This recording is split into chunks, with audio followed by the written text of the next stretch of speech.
Ypres, Belgium, April 22, 1915, 5 p.m., and French colonial Lieutenant André Moreau stands in a muddy trench on the northern edge of the Ypres salient, scanning the German lines 500 yards distant across a wasteland of shell craters and barbed wire.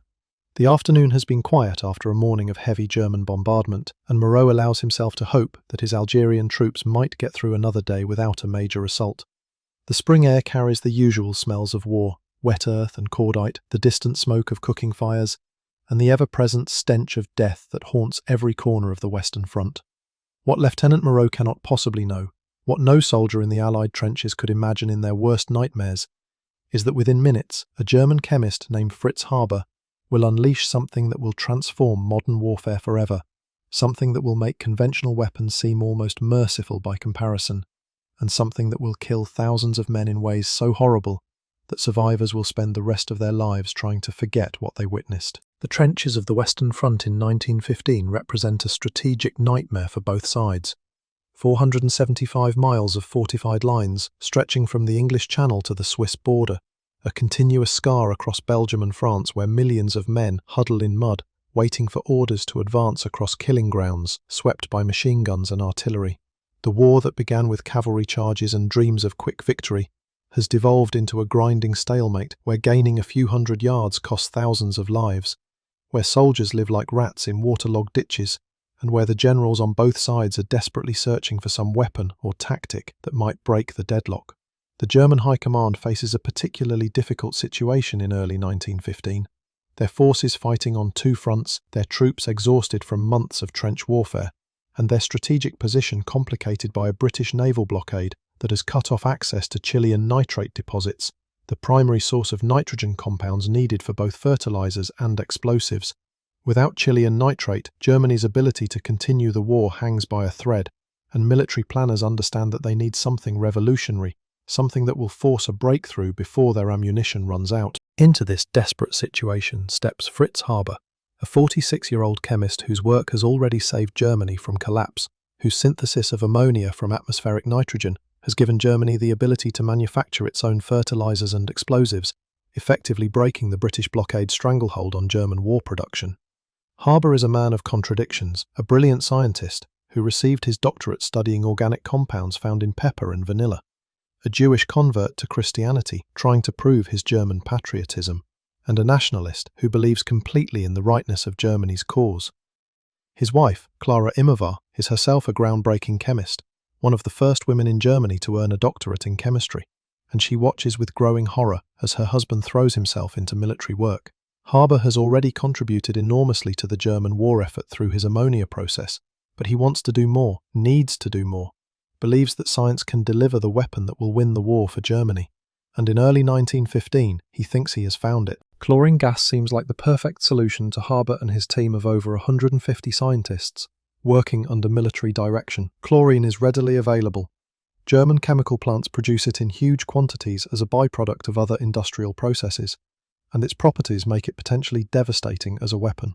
The gas is 2.5 times heavier than air, which means it will sink into enemy trenches rather than dissipate harmlessly into the atmosphere.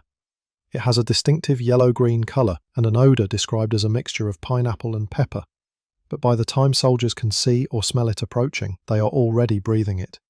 And most importantly, chlorine attacks the respiratory system with brutal efficiency, reacting with moisture in the lungs to form hydrochloric acid that burns and dissolves lung tissue, causing victims to essentially drown in the fluid produced by their own damaged lungs. Haber understands that death by chlorine is not quick or merciful, that victims will suffer terribly before they die. But he has convinced himself that using gas is no more inhumane than killing with artillery shells or machine guns, that all methods of killing in war are equally valid if they lead to victory. The German High Command is deeply skeptical when Haber proposes using chlorine against Allied troops. Most generals view poison gas as unchivalrous, as something beneath the honour of the German army, as a weapon more suitable for poisoning rats than fighting soldiers. One commander describes the idea as repulsive, though he admits that if it will bring victory, he is willing to do what must be done. The Hague Convention of 1899 explicitly prohibits the use of poison gas delivered by projectiles, and while Haber argues that releasing gas from cylinders rather than shells technically does not violate the letter of the agreement, Everyone understands they are about to cross a moral line from which there is no return. But Germany is losing the war, slowly but surely, ground down by superior Allied numbers and resources, and desperate times call for desperate measures. General Erich von Falkenhayn, chief of the German General Staff, gives Haber permission to test his gas weapon at the front, treating it as an experiment that might help or might fail, but at least deserves a trial. Haber personally oversees the preparation for the first gas attack, supervising as his specially trained pioneer regiments 35 and 36 transport over 5,700 steel cylinders to the German lines near Ypres, burying them in the forward trenches in positions where the prevailing winds should carry the gas across no man's land into Allied positions. Each cylinder contains liquid chlorine under pressure, and when released, the liquid will vaporize into gas form, creating clouds of poison that will drift on the wind. The entire operation requires weeks of careful preparation, moving tons of cylinders to the front under cover of darkness, positioning them precisely, training special troops in how to open the valves without killing themselves, and then waiting for the perfect weather conditions. Haber needs a steady breeze blowing from the German lines toward the Allies, strong enough to carry the gas effectively, but not so strong that it disperses too quickly. Day after day passes with unsuitable winds, and Haber waits at the front, watching the weather, calculating wind speeds and directions, knowing that if the wind shifts at the wrong moment, the gas could blow back onto German troops with catastrophic results. Lieutenant Moreau checks his watch, 5:15 p.m, and notices that the German artillery has fallen completely silent, an unusual occurrence that makes him uneasy. His sergeant points toward the German lines where something strange is happening. A yellowish-green cloud is rising from the enemy trenches, drifting slowly toward the Allied positions at ground level. The cloud moves with an almost deliberate quality, rolling across no man's land like a living thing, and Moreau feels a cold fear in his gut because this is something new, something his training has not prepared him for. The French and Algerian troops in the forward positions watch the approaching cloud with confusion and growing alarm, some thinking it is a smokescreen designed to hide an infantry assault, others suspecting it is some kind of weapon but not understanding what. The smell reaches them first, that distinctive mixture of pineapple and pepper, and then the gas itself rolls over the front-line trenches like a yellow-green wave of death. The effect is instantaneous and absolutely horrifying. French soldiers in the path of the gas begin choking and gasping, their eyes burning, their lungs feeling like they are on fire, as chlorine reacts with the moisture in their respiratory systems. Men claw at their throats trying to breathe, trying to get air into lungs that are filling with fluid, and the panic spreads faster than the gas itself as soldiers realize they are dying from something they cannot fight, cannot defend against, cannot even see clearly. Some try to run, stumbling out of the trenches and fleeing south away from the yellow cloud, but the gas follows them, heavier than air and clinging to the ground, catching them in the open where they fall choking and convulsing. Others stay in the trenches, pressing water-soaked cloths or even urine-soaked rags over their faces in a desperate attempt to filter the gas. And some of these survive, though with lungs permanently damaged. But many simply die where they stand, drowning in their own bodily fluids as their lungs fill with foam and blood. Captain Pierre Dubois of the Algerian Tirailleurs watches his entire company destroyed in minutes, seeing men he has commanded for months reduced to choking, bleeding corpses sprawled in the mud. Those who inhaled the heaviest concentrations of gas die within minutes, their faces turning blue as they suffocate, their bodies racked with violent coughing that brings up greenish-yellow froth. Those with lighter exposure survive the initial attack but suffer terribly, their eyes swollen shut, their breathing laboured and painful, their lungs damaged in ways that will never fully heal. Dubois himself manages to escape the worst of the gas by climbing out of the trench and running south, but he looks back to see the entire French line north of Ypres collapsing as the gas attack creates a 5-mile gap in the Allied defences. Over 10,000 French and Algerian soldiers have been killed or incapacitated in less than half an hour, not by bullets or shells, but by a weapon that attacks them from within, turning their own bodies against them. Fritz Haber stands at an observation post on the German side, watching the results of his weapon with scientific detachment and nationalistic pride. He sees the yellow-green cloud drift across the Allied lines, sees French troops fleeing in panic, sees the gap opening in the enemy defences, and he knows his gas has worked beyond even his most optimistic predictions. German infantry units prepared to exploit the breakthrough hesitate, made wary by their own weapon, unsure whether the gas has fully dissipated. And this hesitation gives the Allies time to rush reinforcements into the gap. The 1st Canadian Division and scattered French units cobble together a new defensive line, 1,000 to 3,000 yards behind the original positions, and the German advance stalls. The gas attack has created a tactical success, but not the strategic breakthrough Harbour hoped for, partly because the German High Command did not believe the weapon would work well enough to warrant positioning sufficient reserves to exploit any success. The news of the gas attack spreads through the Allied armies like wildfire, and the reaction is one of shock, outrage, and calls for retaliation. British Commander Sir John French writes furiously that all the scientific resources of Germany have been brought into play to produce a gas so virulent and poisonous that any human being brought into contact with it is first paralysed and then meets with a lingering and agonising death. The Allied press denounces the German use of poison gas as barbarism beyond the pale of civilised warfare, as a violation of international law and basic human decency. But beneath the outrage is fear, the terrifying recognition that Germany has introduced a weapon against which the Allies have no immediate defence. No protection for troops in the front lines, no answer except to develop their own gas weapons and pray they can match German capabilities. British and French military authorities scramble to develop protective equipment for their troops, initially distributing simple cotton pads that soldiers are instructed to soak in water or chemicals and tie over their faces when gas is detected. These primitive respirators offer minimal protection and are quickly improved as British chemists develop more sophisticated gas masks using activated charcoal filters and chemical impregnations that can neutralise chlorine and other gases. By mid-1915, British troops are receiving P-gas helmets, fabric hoods impregnated with sodium phenolate that fit over the head and tuck into the uniform, with small eyepieces allowing limited vision. These masks save countless lives, but they are uncomfortable, reduce visibility and breathing, and make communication between soldiers nearly impossible.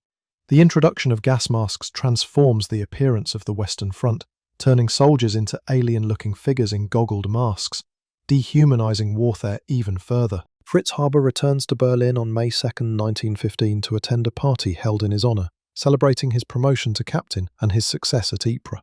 His wife Clara Immerwahr does not share in the celebration, having spent weeks arguing with her husband about the morality of using poison gas, pleading with him to abandon work she views as fundamentally evil. Clara understands chemistry as well as her husband does, perhaps better in some ways, and she knows exactly what chlorine gas does to human beings, knows that her husband has created a weapon designed to cause maximum suffering.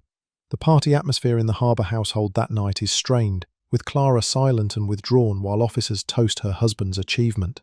The next day, Fritz is scheduled to depart for the Eastern Front, where he will oversee another gas attack, this time against Russian forces. In the early morning hours of May 3, 1915, Clara Immerwahr Harbour walks into the garden of their Berlin home, carrying her husband's military pistol. She has written farewell letters to friends and family, explaining that she can no longer live with what her husband has done, can no longer be complicit in weapons that poison and torture soldiers on both sides of the conflict. Clara points the pistol at her heart and pulls the trigger, taking her own life in a final protest against the chemical warfare her husband has championed. Their son Hermann finds her dying in the garden and calls for help, but Clara bleeds to death before medical assistance arrives. Fritz Harbour, informed of his wife's suicide, delays his departure to the Eastern Front by only a few hours to make initial arrangements for her burial, then proceeds with his orders to deploy gas against Russian troops. For the rest of his life, Harbour will never publicly acknowledge any connection between his work on poison gas and his wife's suicide, maintaining that Clara's death was the result of personal problems unrelated to his war work. The British face a difficult moral choice in responding to the German gas attacks. Many officers and politicians denounce poison gas as cowardly and unchivalrous, arguing that Britain should not stoop to German barbarism by developing similar weapons.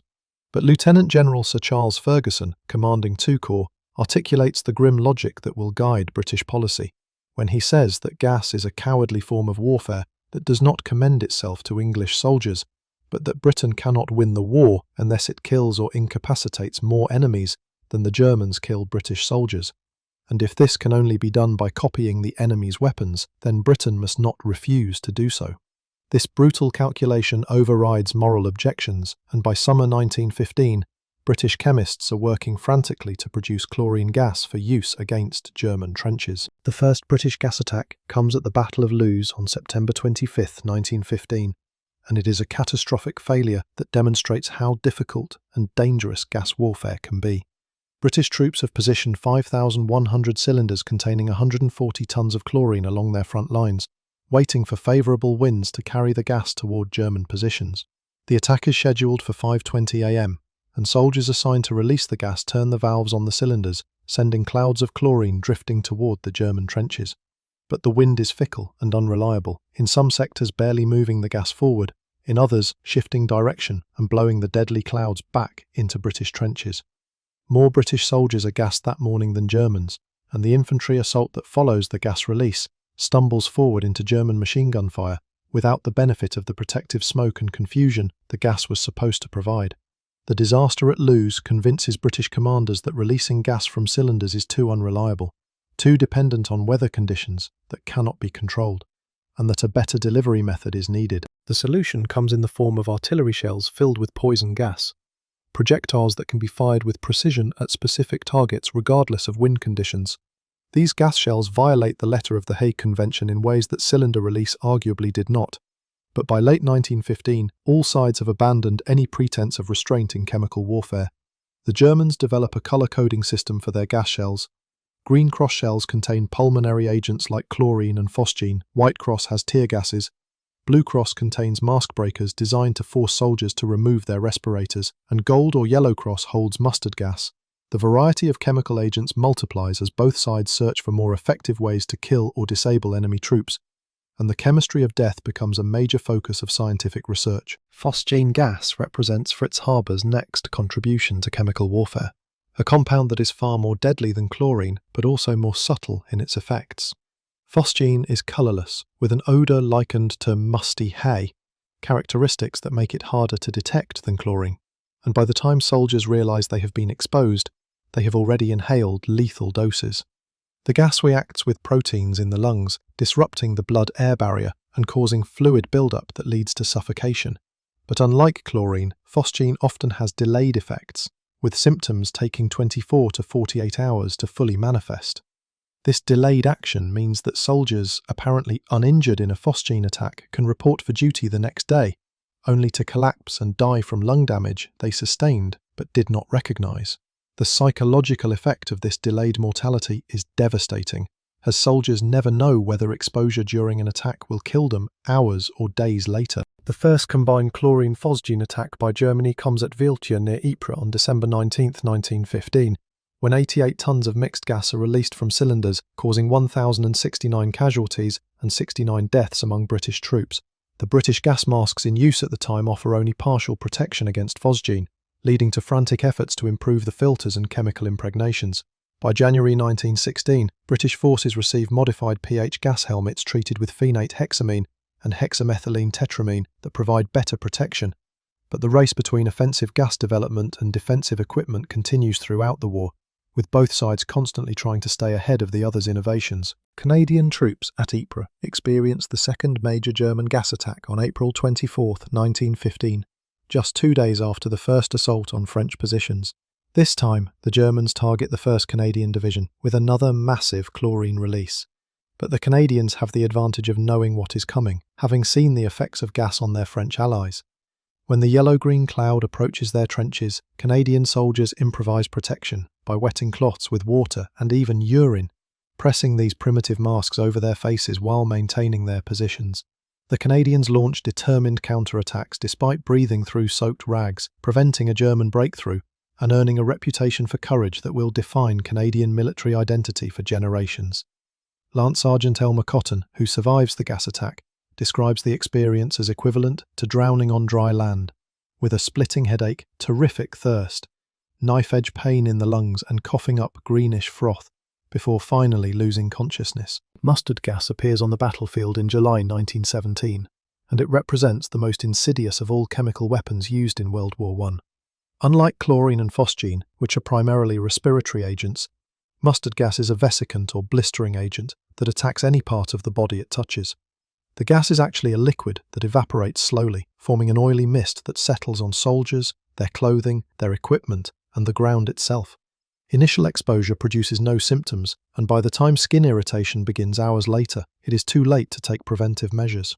Mustard gas causes chemical burns wherever it touches skin, forming painful blisters that ooze yellow fluid, and when inhaled, it strips the mucous membranes from the respiratory tract, leaving victims temporarily or permanently blind, unable to breathe without agony, and covered in suppurating wounds that take months to heal, if they heal at all. The mortality rate from mustard gas is relatively low.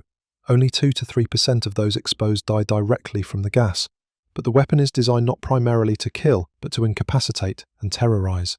Soldiers exposed to mustard gas require lengthy hospitalization, straining medical resources, and removing combat troops from the line for months.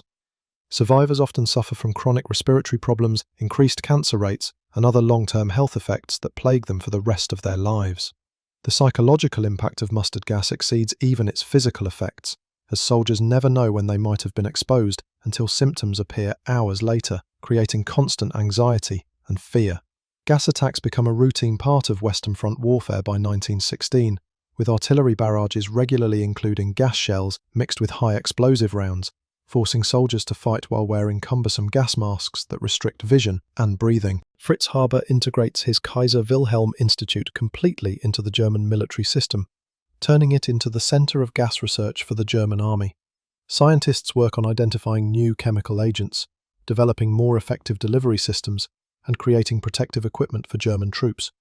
Haber's institute develops a 3-layer gas mask filter using activated charcoal and hexamethylene-tetramine that proves effective against all gas types in use by 1915, giving German troops better protection than their Allied counterparts initially possess. By 1917, German scientists are combining different gases in single shells, using arsenical compounds as mask breakers designed to irritate the eyes and force soldiers to remove their respirators, exposing them to more lethal agents mixed into the same clouds. Haber remains skeptical of mustard gas, even as Germany begins using it extensively, concerned that Germany has no effective defense against it, and that its use might prompt Allied retaliation that will ultimately harm German troops more than help them. The statistical impact of gas warfare tells a complex story about its effectiveness and limitations. Over 1.25 million gas casualties occur during World War I, but only 91,000 deaths result directly from gas poisoning, giving gas weapons a mortality rate far lower than conventional artillery and machine gun fire. In 1915, when gas is relatively new and protective equipment primitive, less than 3% of British gas casualties die from their exposure. In 1916, as more lethal agents like phosgene are introduced, but before improved gas masks become standard, the fatality rate jumps to 17%. By 1918, with both sides using sophisticated chemical agents and soldiers equipped with effective respirators, the death rate drops back below 3%, even as the total number of gas casualties increases ninefold from 1915 levels. These statistics suggest that gas never becomes the war-winning weapon Haber and other advocates hoped it would be, that advances in defensive equipment largely neutralize the offensive advantages of chemical weapons. The psychological and sociological effects of gas warfare exceed its military impact, fundamentally changing how soldiers experience combat and how civilians view modern warfare. Gas attacks create a level of fear and anxiety that conventional weapons rarely match. The knowledge that an invisible enemy can kill you from within, that you might be poisoned and dying without knowing it until symptoms appear hours later. Soldiers develop acute awareness of wind direction and weather conditions, understanding that the same wind that carries cooking smells can also carry death. The constant need to carry gas masks and be ready to don them at a moment's notice adds to the psychological burden of trench warfare, and the restricted vision and breathing imposed by masks makes every action more difficult and every moment more claustrophobic. Veterans of gas attacks describe recurring nightmares about yellow clouds approaching their positions, about the smell of pineapple and pepper, about comrades choking and drowning in their own fluids, memories that haunt them for decades after the war ends. The international response to chemical warfare includes attempts to ban these weapons even as they are being used. The Limitation of Arms Conference held in Washington in 1922 proposes banning poison gases except in retaliation, but the agreement is never ratified and never implemented. The Geneva Protocol of 1925 condemns the use of gas and bacteriological warfare, and 28 countries, including the United States, sign the agreement, though the American Senate refuses to ratify it for over 50 years. These half-hearted attempts at arms control reflect the moral discomfort all sides feel about chemical weapons, while simultaneously recognizing their potential military value. The failure to effectively ban gas warfare in the 1920s sets the stage for further chemical weapons development between the wars and raises fears that the next major conflict will see even more extensive use of poison gas. Fritz Haber's later career adds layers of irony and tragedy to his role in developing chemical warfare. He continues working on poison gas production through the 1920s, developing industrial-scale processes for manufacturing mustard gas and hydrogen cyanide under the cover of insecticide research. One of the gases produced in his laboratory is Zyklon B, a hydrogen cyanide pesticide initially designed for fumigating ships and buildings to eliminate pests. Haber cannot know that within 2 decades, this gas will be used in Nazi concentration camps to murder millions of people, including many of his own Jewish relatives. When the Nazis come to power in 1933, they dismiss Haber from his position, despite his conversion to Christianity and his service to Germany in World War I, proving that his efforts to demonstrate German patriotism through chemical warfare mean nothing to a regime focused on racial purity. Haber plans to move to what will become Israel, accepting a position at the Seif Research Institute.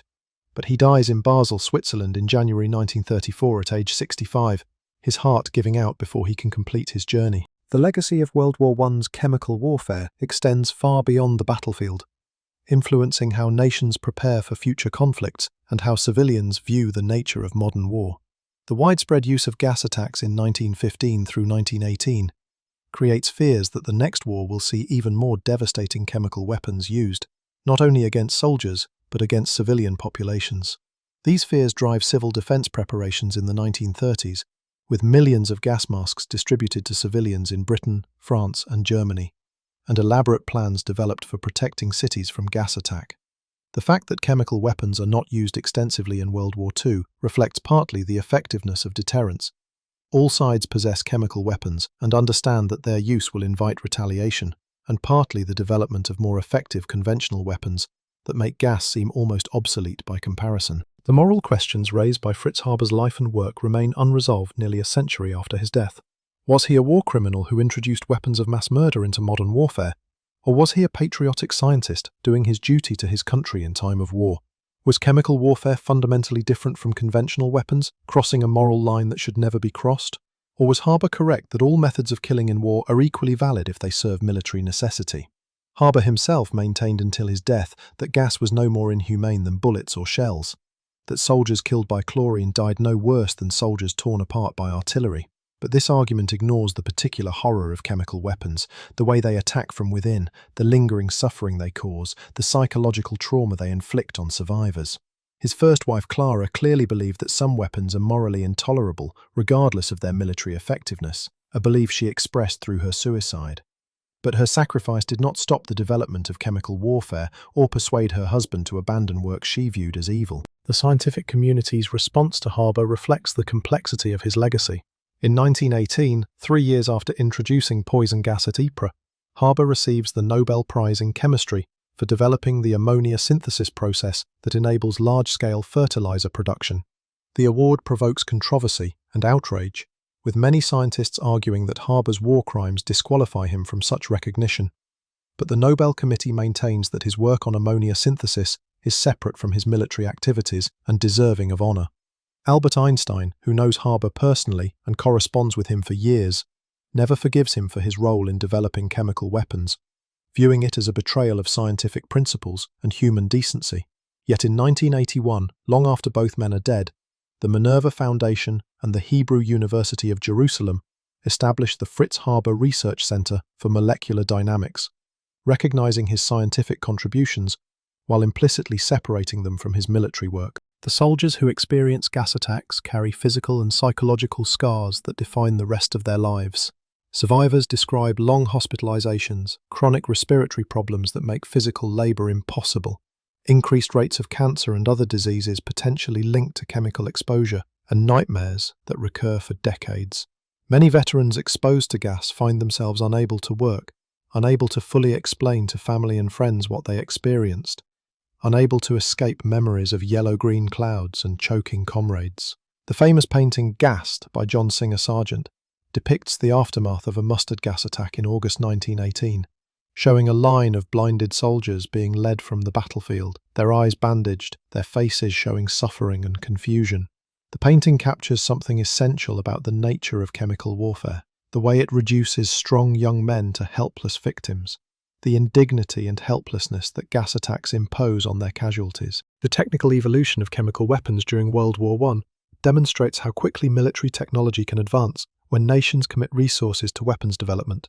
From the first crude cylinder releases of chlorine at Ypres to the sophisticated artillery shells containing mixtures of multiple gases by 1918, chemical warfare progresses from experimental weapon to standard component of military operations in just 3 years. By the end of the war, nearly 30% of German artillery shells contain chemical agents, and both sides maintain extensive programs for producing, storing, and deploying poison gases. The United States enters the war late, but quickly establishes large-scale production facilities at Edgewood Arsenal in Maryland and contractor-owned plants elsewhere, producing over 2,500 tons of chemical agents, though none of the American-produced gases are actually used in combat before the armistice. The story of poison gas in World War I is ultimately one of unintended consequences and moral compromise, where scientists like Fritz Haber convinced themselves they were serving their country by developing weapons of unprecedented horror, where military commanders abandoned notions of chivalry and honor in pursuit of tactical advantage, and where international law proved powerless to prevent the use of weapons that everyone agreed were fundamentally wrong. The yellow-green cloud that rolled over French positions at Ypres on April 22, 1915, did not just kill 10,000 soldiers, it killed something less tangible but equally important: the idea that some weapons are too terrible to be used even in war, the belief that nations would restrain themselves from crossing certain moral lines even in pursuit of victory. Once that line was crossed, once chemical warfare became normalized and routine, preventing its spread to civilian targets in future conflicts became almost impossible. Fritz Haber's statement that during peacetime a scientist belongs to the world, but during wartime he belongs to his country, captures the moral trap that ensnared him and many others who contributed to weapons development. The idea that loyalty to nation overrides all other considerations, that winning the war justifies any means employed, leads inevitably to weapons like poison gas, and eventually to nuclear weapons and other tools of mass destruction. Clara Imovar's suicide represents the opposite moral position, the belief that some things are more important than victory, that preserving one's humanity and moral integrity matters more than serving one's country in causes one believes are evil. The tension between these two positions, between patriotic duty and moral restraint, between scientific progress and human decency, remains unresolved, and perhaps unresolvable in any final sense. The deadliest weapon you have probably never heard of, the weapon that changed World War I forever, was not a gun or tank or aeroplane, but rather the idea that science could be weaponized without limit, that chemicals designed to help humanity could be turned into tools for causing maximum suffering, that intellectual brilliance could be divorced from moral responsibility. Fritz Haber's chlorine gas killed tens of thousands of soldiers and caused over 1 million casualties, but its deeper impact was on how nations think about warfare, how scientists think about their work, and how civilians think about the threats they face in an age of total war. The yellow-green cloud that drifted across the battlefield at Ypres in April 1915 has never fully dissipated, its legacy visible in every chemical weapon stockpile, every gas mask produced for military or civilian use, every arms control treaty that tries unsuccessfully to put the genie back in the bottle. When Lieutenant Moreau watched that cloud approaching his trench on that spring evening, he was witnessing not just a new weapon, but a new kind of warfare, one where science serves not to improve human life, but to end it, in ways deliberately calculated to cause maximum horror and suffering.